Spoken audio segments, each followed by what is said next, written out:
So, hello Afnan, once again a very good morning to you. Welcome back to our science class जिसमें हम लोग biology का एक chapter देख रहे हैं हाउ डू ऑर्गेनिज्म रिप्रोड्यूस। तो आज इसका सेकंड वीडियो होने वाला है। फर्स्ट वीडियो में हम लोगों ने देखा कि आखिर रिप्रोडक्शन क्यों ज़रूरी है। यदि हम अपने आसपास इतनी सारी स्पीसीज देखते हैं तो इसके पीछे रिप्रोडक्शन क्या है, वजह है। रिप्रोडक्शन नहीं होगा तो इस धरती पर स्पीसीज हमको नई नई नहीं दिखाई देंगी, ठीक है। और फिर हम लोग ये देखे थे कि वेरिएशन होना क्यों ज़रूरी है, क्योंकि वेरिएशन होगा तभी एग्जिस्टेंस बना रहेगा, वरना जो बीच बीच में ये आपदाएं आती हैं, बीच बीच में जो डिजास्टर्स कंडीशन आती हैं, अलग अलग बीमारियां आती हैं, तो सब के सब यदि एक ही कैटेगरी के होंगे, एक ही स्टेमिना वाले होंगे, तो सब के सब एक साथ निपट जाएंगे, ठीक है। इसलिए इस धरती पर स्पीसीज का, इस धरती पर जीवों का एग्जिस्टेंस बना रहे, इसलिए वेरिएशन होना बहुत ही ज़रूरी है, ठीक है। आज हम अपने लेक्चर को आगे बढ़ाते हैं और देखते हैं आज हमें यहाँ पर क्या क्या चीज़ों को, किन किन चीज़ों को यहाँ पर डिस्कस करना है, ठीक है। तो फर्स्ट ऑफ ऑल आ जाते हैं जल्दी से दौड़ करके अपने पीपीटी पर और देखते हैं यहाँ पर क्या डिस्कस करना है।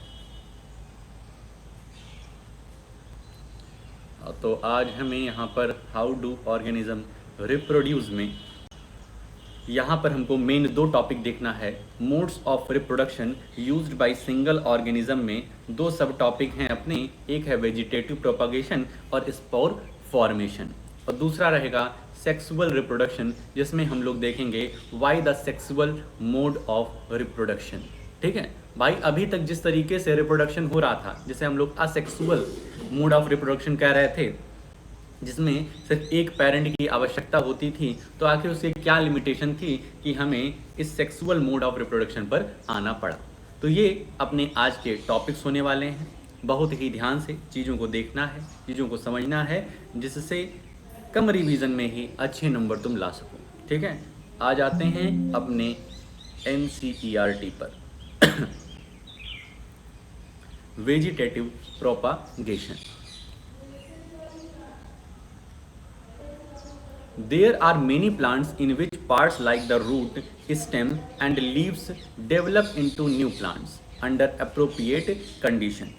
कह रहे हैं कि हमारे पास, हमारे आसपास ऐसे बहुत प्लांट्स हैं जिनमें उनके पार्ट्स रूट हैं, स्टेम है, लीव्स है, वो एक नए प्लांट में डेवलप होना शुरू हो जाती हैं यदि उन्हें एक अच्छा कंडीशन मिलता है। तो भाई साहब फुल कंसंट्रेशन के साथ यहाँ पे रहिए, क्योंकि तुम्हें देखना पड़ेगा कि फिजन, फ्रैगमेंटेशन और बाइनरी, ये जितने हम लोग ऊपर पढ़ चुके हैं, बडिंग है, रीजनरेशन है, फ्रैगमेंटेशन है और फिजन है, ये सब एक दूसरे से कैसे अलग हैं। सब असेक्सुअल मोड ऑफ रिप्रोडक्शन हैं, लेकिन अलग कैसे हैं एक दूसरे से, ये समझना बहुत ही ज़रूरी है।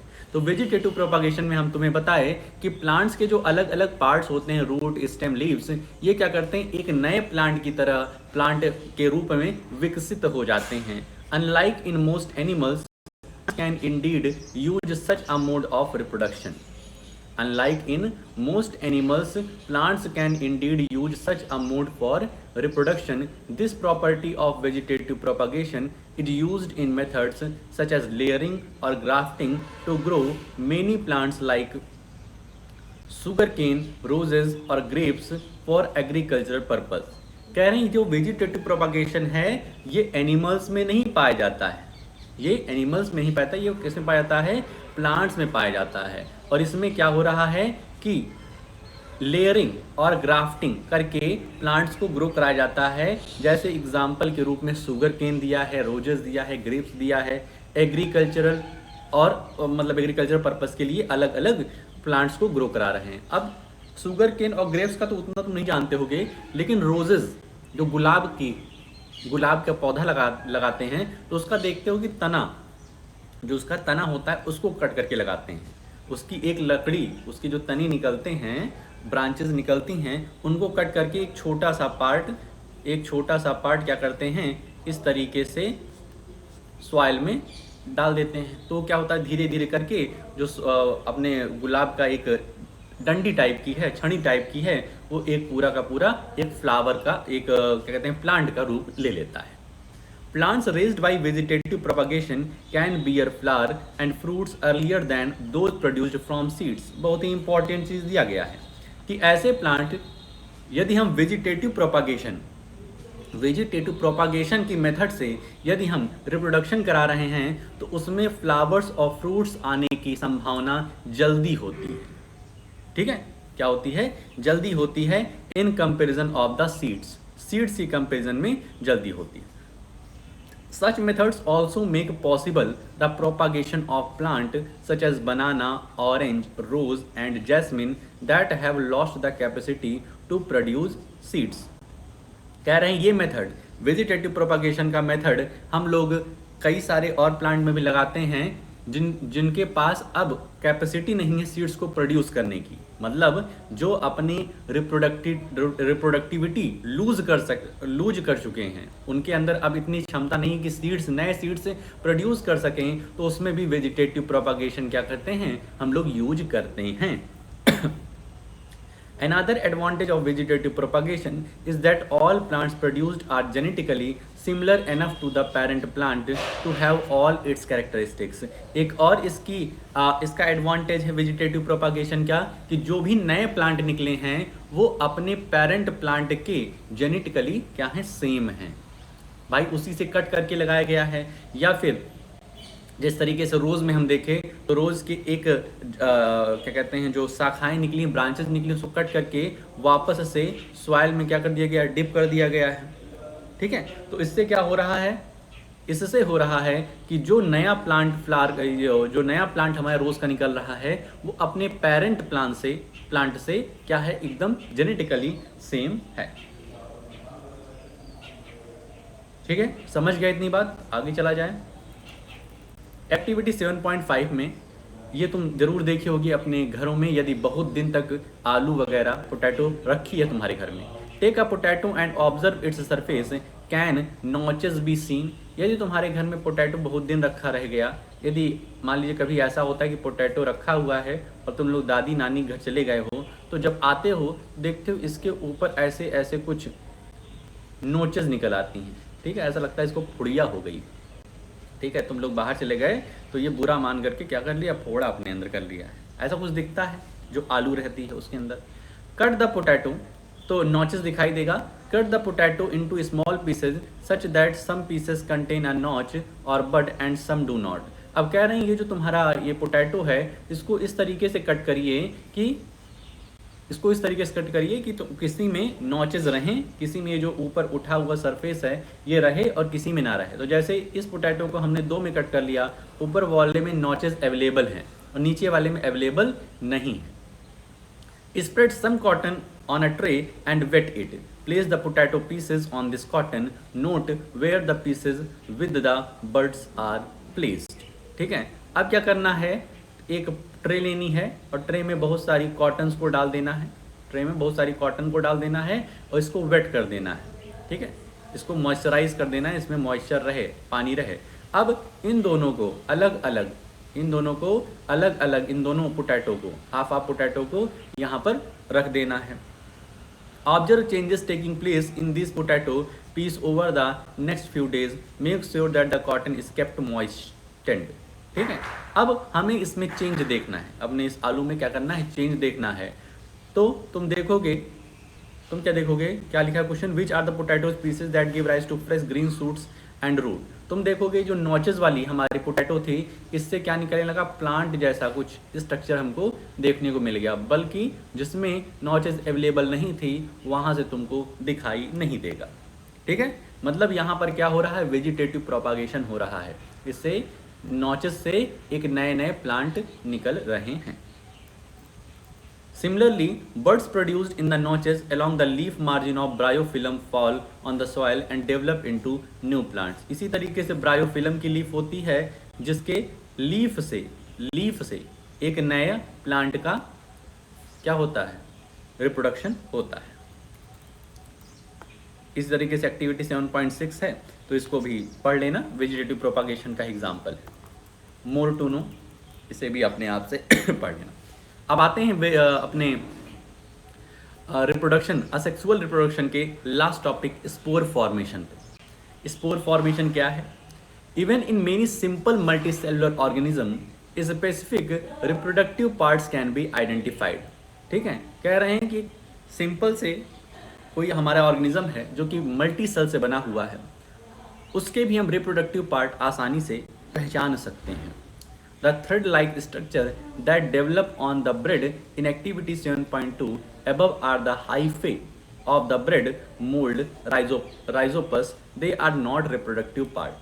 कह रहे हैं जो हमारे ब्रेड पर जब ब्रेड को मॉइस्चराइज कर दिया जाता है, एक क्या कहते हैं गीले इन्वायरमेंट में रखा जाता है, तो उसमें क्या होती है, कुछ हमें थ्रेड लाइक स्ट्रक्चर दिखाई देता है, रुई जैसा दिखाई देता है, तो वो रिप्रोडक्टिव पार्ट नहीं है। On the other hand the tiny blob on a stick structure are involve in reproduction. लेकिन इस तरीके से जो राइजोपस में हमें स्टिक पर ये बॉल्ब जैसे दिखाई दे रहा है ना, गोला गोला जो दिखाई देता है, ठीक है, ये जो पार्ट है ये रिप्रोडक्शन में इन्वॉल्व रहते हैं। The blobs are sporangia which contain cells or spores that can eventually develop into new rhizopus individuals। ठीक है, लेकिन ये जो पार्ट हैं, ठीक है, ये जो पार्ट हैं ये रिप्रोडक्टिव ऑर्गन्स हैं और ये हेल्प करते हैं एक नए प्लांट को रिप्रोड्यूस करने में। The spores are covered by thick wall that protect them until they come into contact with another moist surface and can begin to grow। ठीक है, ये इसका जो वॉल होता है थिक होता है, मोटा होता है कि अंदर जो स्पोर्स हैं, अंदर जो रिप्रोडक्टिव पार्ट है वो क्या रहे, सेफ रहे, और फिर जब कोई इनको मॉइस्ट सरफेस मिलती है तो ये इस तरीके से अलग हो करके क्या करते हैं, रिप्रोडक्शन करते हैं। All the modes of reproduction that we have discussed so far allow new generation to be created from a single individual। This is known as asexual reproduction। अभी तक जितने भी रिप्रोडक्शन के हम लोगों ने मेथड्स पढ़े हैं वो सब क्या हैं, असेक्सुअल टाइप के रिप्रोडक्शन हैं। क्यों? क्योंकि वो एक सिंगल इंडिविजुअल से, सिंगल पेरेंट से रिप्रोड्यूस हुए हैं। ठीक है, तो ये जितने भी एग्जाम्पल तुम पढ़े, fission, fragmentation, budding, spore formation और ये अपना वेजिटेटिव प्रोपागेशन, ये सब के सब क्या हैं, असेक्सुअल टाइप ऑफ रिप्रोडक्शन हैं।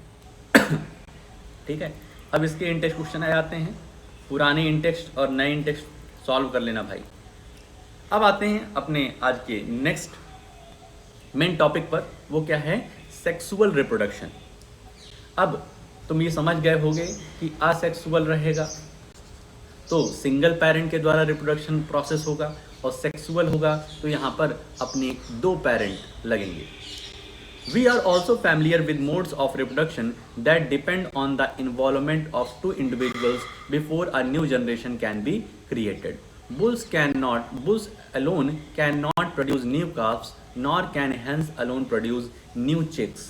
ठीक है, ये कह रहे हैं कि तुम दूसरा रिप्रोडक्शन का जो मेथड है, टाइप है, वो भी तुम जान रहे होगे, वो भी तुम समझ रहे होगे। जैसे कि जो बुल्स होते हैं, बुल्स मतलब अपने बैल अकेले चाह लें कि वो एक बछड़े को जन्म दे दें तो ऐसा नहीं होगा। और जो हैंस हैं, मुर्गियां हैं, अगर वो चाहें कि नए चिक्स को वो अकेले ही रिप्रोड्यूस कर दें तो ऐसा नहीं होगा। उसके लिए उन्हें किसकी ज़रूरत होगी, एक पार्टनर की। In such cases, both sexes, males and females, are needed to produce new generations। ऐसे कंडीशन में नए जनरेशन को एग्जिस्टेंस मिलाने के लिए दोनों की आवश्यकता पड़ेगी। What is the significance of this sexual mode of reproduction? इसका क्या सिग्निफिकेंस है इस मेथड का? Are there any limitation of the asexual mode of reproduction? इस मेथड तक हम क्यों पहुँचे? क्या असेक्सुअल मोड ऑफ रिप्रोडक्शन में क्या कुछ लिमिटेशन थी, तभी तो भाई साहब ऐसे पहुंचे? नहीं तो सब आत्मनिर्भर होना चाहते हैं, दूसरे की क्या आवश्यकता है, हम अकेले ही अपनी जनरेशन को आगे बढ़ाएंगे। लेकिन कुछ न कुछ असेक्सुअल मोड ऑफ रिप्रोडक्शन में क्या थी, लिमिटेशन थी, which we have been discussing above. जो अभी तक हम लोग डिस्कस कर रहे थे, क्या उसमें कुछ लिमिटेशन थी, क्या सेक्सुअल मोड ऑफ रिप्रोडक्शन में क्या उसका क्या सिग्निफिकेंस है, ये हम लोग आगे पढ़ने चल रहे हैं। अब आज का अपना जो लास्ट टॉपिक है वो सामने आता है, why the sexual mode of reproduction. आखिर ज़रूरत क्यों पड़ रही है ऐसे रिप्रोडक्शन की। जब हमारे पास एक मेथड है असेक्सुअल मोड ऑफ रिप्रोडक्शन, तो इसकी क्या आवश्यकता है ये देखने चल रहे हैं। बहुत ही ध्यान से रखो, बहुत ध्यान से सुनो यहाँ को, क्योंकि ये थोड़ा सा कॉम्प्लेक्स पार्ट है, क्योंकि डीएनए वगैरह आएगा इसमें, जेनेटिक मटेरियल वगैरह आएगा, जाइगोट वगैरह आएगा, तो थोड़ा सा नए नए तुमको वर्ड्स मिलेंगे, तो इस वजह से बहुत ही ध्यान से सुनो। The creation of 2 new cells from one involves copying of the DNA as well as of the cellular apparatus। कह रहे हैं कि जब दो नए सेल बनते हैं एक पुराने सेल से कॉपी करके, ठीक है, पुराने सेल से कॉपी करके, और उसके साथ साथ सेलुलर apparatus भी होता है। इसके पहले वाले वीडियो में हम लोग डिस्कस किए थे कि सिर्फ सेल रिप्रोड्यूस हो रहे हैं, ऐसा नहीं होता है।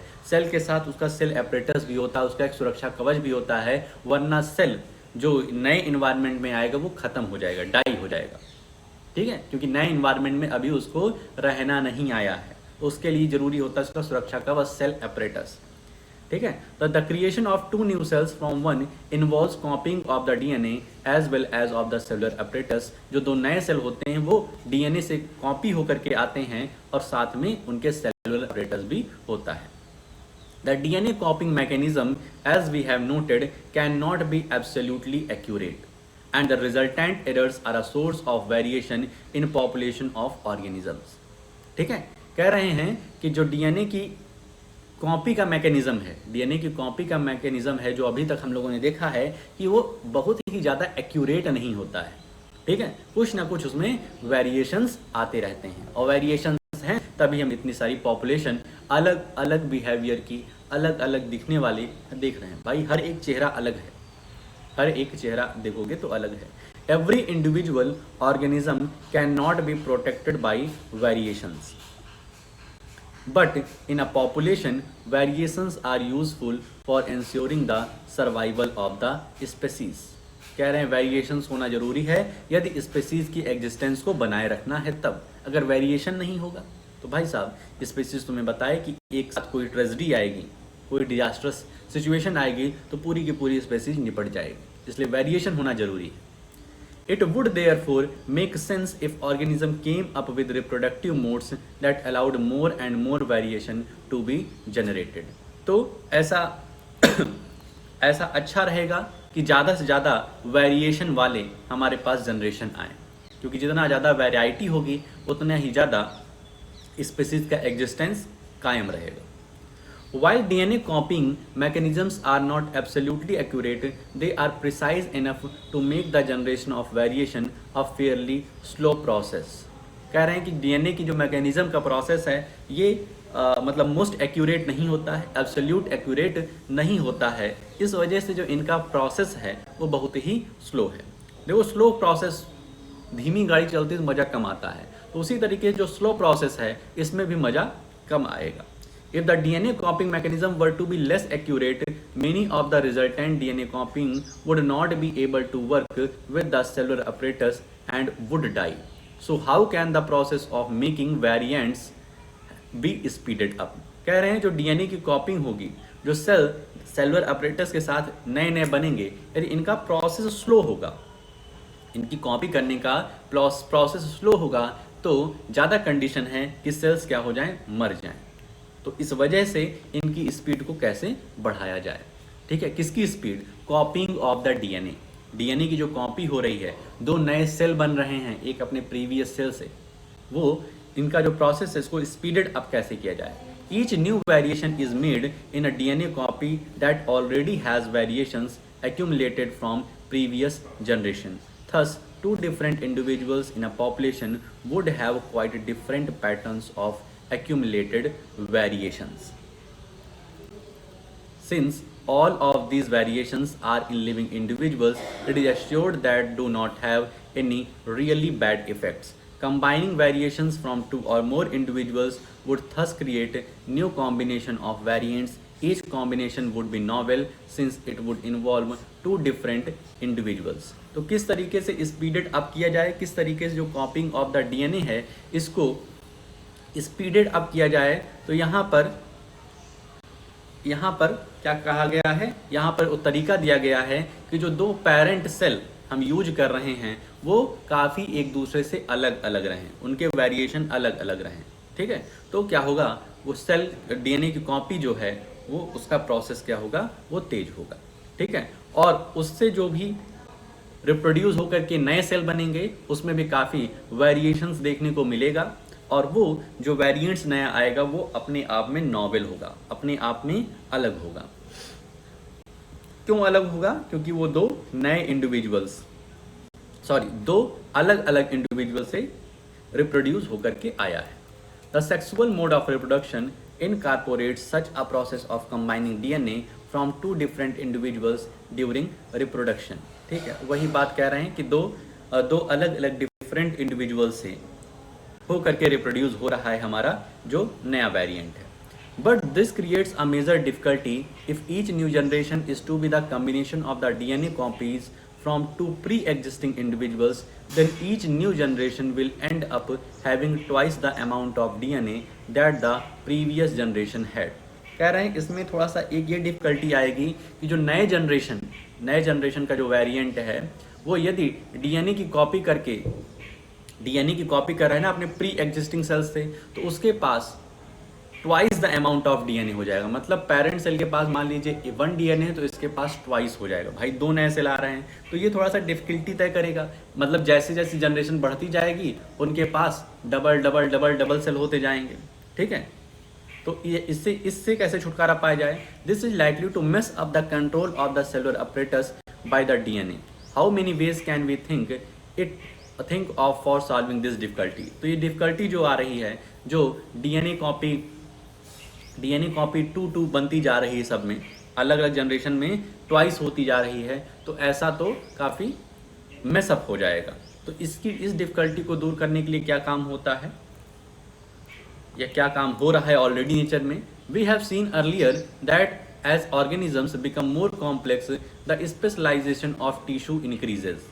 ठीक है, कह रहे हैं कि जिस तरीके से हम देखते हैं अपने आसपास कि ऑर्गेनिजम्स मोर कॉम्प्लेक्स, सब अलग अलग, कॉम्प्लेक्सिटी मतलब ये समझो कि सब डिफरेंट तरीके से दिखाई देते हैं।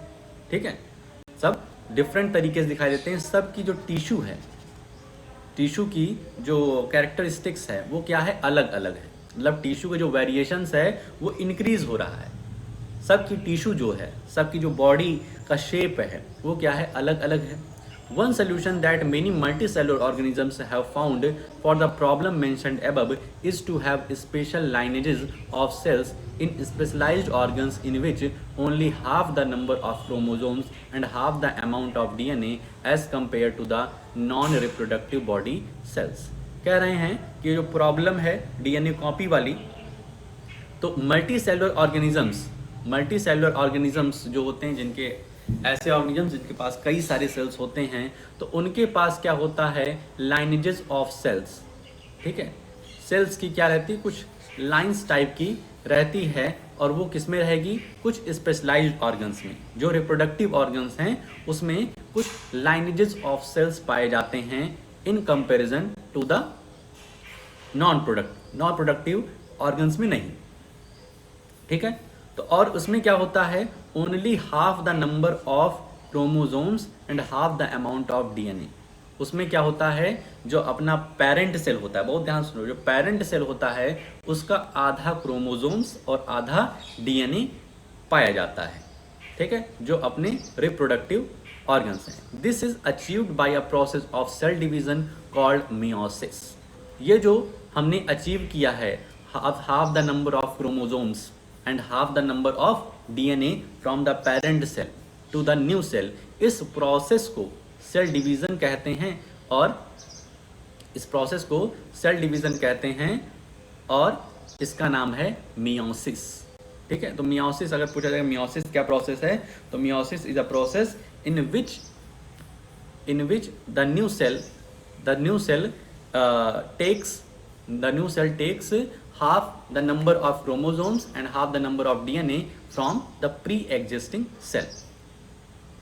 Thus, when these germ cells form two individuals combined during sexual reproduction to form a new individual, it results in a re-establishment of the number of chromosomes and the DNA content in the new generation. तो इससे क्या होता है कि जो नई generation आती है वो जब हाफ हाफ लेगी, ठीक है, half the number of chromosomes and half the DNA, तो उनका क्या रहेगा, इक्विवेलेंट रहेगा अपने पेरेंट सेल से, ठीक है। ऐसा नहीं होगा कि डबल डबल हो रहा है तो हमारे जो नंबर ऑफ सेल्स हैं वो मेसअप हो जा रहे हैं, ठीक है, number of DNA copy mess up हो जा रहे हैं, तो ऐसा नहीं होगा। Half the chromosomes and half the DNA वो अपने प्री एग्जिस्टिंग सेल से टेक करेगा, ठीक है। अब आगे आते हैं। If the zygote is to grow and develop into an organism which has highly specialized tissues and organs, थोड़ा सा ही बायोलॉजिकल टर्म है इसमें, तो थोड़ा सा इसको जितनी बार तुम पढ़ोगे उतना अच्छे से क्लियर होएगा, ठीक है। ऐसा नहीं कि हम यहाँ पढ़ दे रहे हैं उसके बाद तुम रीडिंग नहीं कर रहे, रीडिंग करो तो थोड़ा सा और क्लियर होगा। ये जाइगोट टर्म जो है, जो डीएनए कॉपी, क्रोमोसोम्स, ये सब क्या होते हैं, ठीक है, तो इनको रीड करोगे तो और अच्छे समझ में आएगा। कहीं कोई दिक्कत होती है तो शाम को फिर से पूछो कि सर जी इस लाइन में अभी कुछ दिक्कत है, समझ में कम आ रहा है कि डीएनए की कॉपी कैसे हो रही है, कैसे क्या क्रोमोसोम्स वगैरह है, ठीक है। If the zygote is to grow and develop into an organism which has highly specialized tissues and organs, then it has to have sufficient stores of energy for doing this। कह रहे हैं जो zygote है ये grow हो रहा है, तो देखो ग्रो होने में वो एनर्जी लगती है, ठीक है। आप क्लास 6 से क्लास 10th में पहुंच गए, क्लास 6 से क्लास 10th पहुंच गए, तो इसमें कई एनर्जी लगी। ऐसा नहीं कि क्लास 6 से क्लास 10 रातों रात पहुंच गए, ठीक है। खाए पिए, एनर्जी लिए, तब जाकर के मेहनत तुम किए, तब जाकर के पास हुए और फिर एक एक स्टेप आगे बढ़े, तब 10th में आए। तो उसी तरीके से जाइगोट को ग्रो और डेवलप होने में क्या लगती है, एनर्जी लगती है। In very simple organisms, it is seen that the two germ cells are not very different from one another or may even be similar. But as the body designs become more complex, the germ cell also specialized. ठीक है, तो जो germ cell होते हैं, तो germ cell क्या होता है, तो ऐसे सेल्स जो रिप्रोडक्शन में हेल्प करते हैं, रिप्रोडक्शन के पीछे क्या इन्वॉल्व होते हैं, ठीक है। तो कह रहे हैं जो जर्म सेल्स होते हैं ये एक दूसरे से बहुत ज़्यादा डिफरेंट नहीं होते हैं और काफ़ी बार सिमिलर भी हो सकते हैं। One germ cell is large and contains the food store while the other is smaller and likely to be motile.